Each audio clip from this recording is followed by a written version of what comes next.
If you want to know what to expect after total knee replacement surgery, stick around.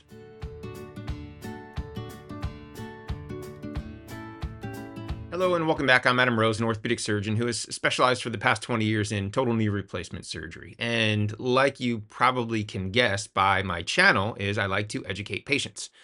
And I think it's really important that you understand what a knee replacement surgery is before you go through with a knee replacement. And if your doctor's team hasn't explained that to you, check out all of my videos.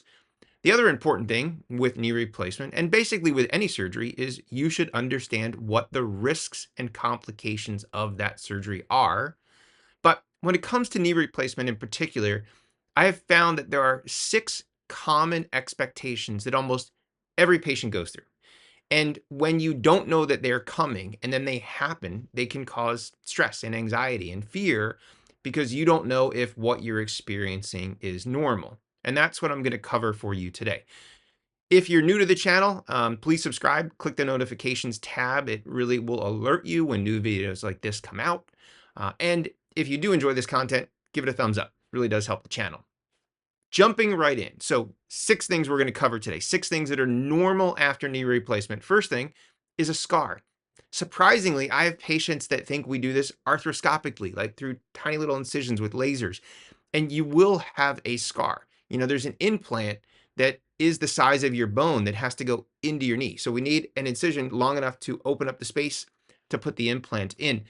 Now, size-wise, most of my knee incisions, I always tell patients, is about 2.5 times the length of your kneecap. So if you measure your kneecap top to bottom and add 1.5 to that, that's typically about the size of your scar. For me, in my hands, it usually was 3 finger breadths below the bottom of the kneecap and 1 to 2 finger breadths above the kneecap, which is sort of a starting point. And I always tell my patients, look, if the incision needs to be bigger for me to see what I'm doing, to put the implant in as perfectly as possible, I will always make the incision bigger. We don't want a small incision that compromises the ability to see what we're doing and put in an implant in less than the best position or leave cement behind if we're doing cemented total knees. So number one, scar. Now, the second thing, which is normal after knee replacement surgery, is numbness of the skin. There are little nerves around the knee called the geniculate, and they control basically sensation around your knee. We can't see them with the human eye. So when you make a incision up and down, all of the nerves that are passing from the inside to the outside of the knee get cut. And you'll be left with an area on the outside of your knee, usually about silver dollar size. For some people, it's bigger. For some people, it's smaller, where the skin will be numb. And this can be permanent. For most people, the size of the numbness gets smaller over time. The nerves will regrow and regenerate. But almost everybody is left with a little patch of numbness. So you want to expect that after surgery, especially when you're touching and feeling your knee, that numbness is normal. The third thing that you need to understand when you have a knee replacement is it will click. And 9 times out of 10, the clicking is normal. Now, if you have an implant that's loose or an implant knee that is unstable because the ligaments have stretched out or the plastic's too thin, there are some instances where clicking is not normal. But for most normal total knee replacements, you will hear and or feel a click during certain activities. Now, in the beginning, you're super aware of your knee, and your knee probably is swollen and your muscles are weak. So the clicking is going to be more pronounced in the beginning, but even over time, that clicking will persist. And it's what happens is in a normal knee, there's always, even though ligaments are fairly fixed ropes, there's a little bit of micro separation. We're talking like a millimeter or so in most knees. But when cartilage touches cartilage, it's like the sound of your fingertips touching together. It really doesn't make a sound. When this is metal and this is plastic and they touch, you will hear or feel a click. So the clicking can be normal after knee replacement surgery. Fourth thing is warmth. Your knee will feel warm. And compared to the other knee, if the knee wasn't replaced, it will feel warmer than your other knee. And that can be normal for up to about 2 years. Mayo Clinic did this study many, many years ago that showed increased blood flow to your knee. Now, increased warmth could be associated with an infection.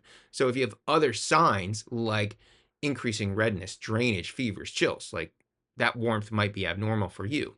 But in many normal knee replacements, after recovery, the knee will feel warm or hot to your touch and to your body. So that warmth is normal.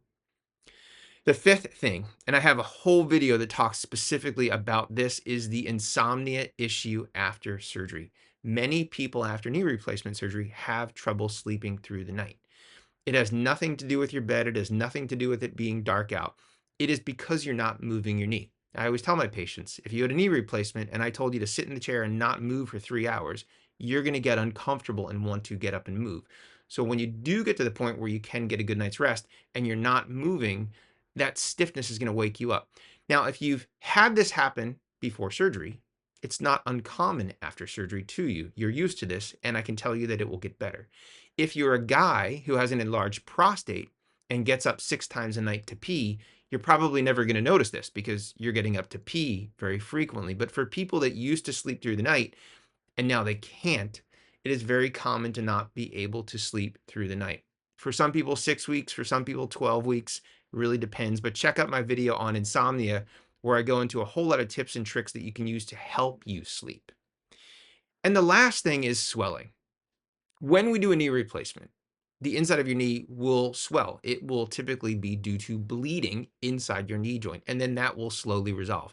It is really important to control swelling because swelling can impede your ability to bend and straighten your knee, and swelling can put pressure, which could cause leakage and drainage, which could lead to infection. So, controlling swelling early on that's extreme is important.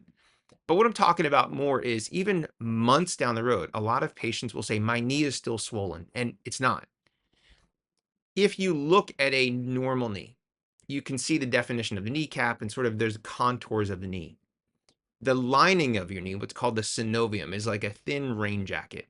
When you do surgery on a knee and you open it up, put implants in and close it up, that lining becomes like a goose filled down winter jacket. It looks puffy.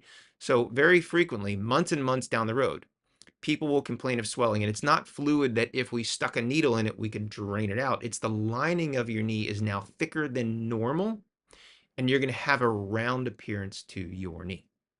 So I hope you found these really, really important and helpful because, again, patients that I've met for second opinions that have one or more of these after surgery and were not informed before surgery that these are normal expectations that they will see and go through after surgery are nervous and scared and anxious, and they're wondering if something's wrong. So knowing this before you have surgery should hopefully alleviate those fears and better prepare you for the surgery that you're getting ready to go through. Thanks again for watching. I'm Adam Rosen. Until next time, stay safe.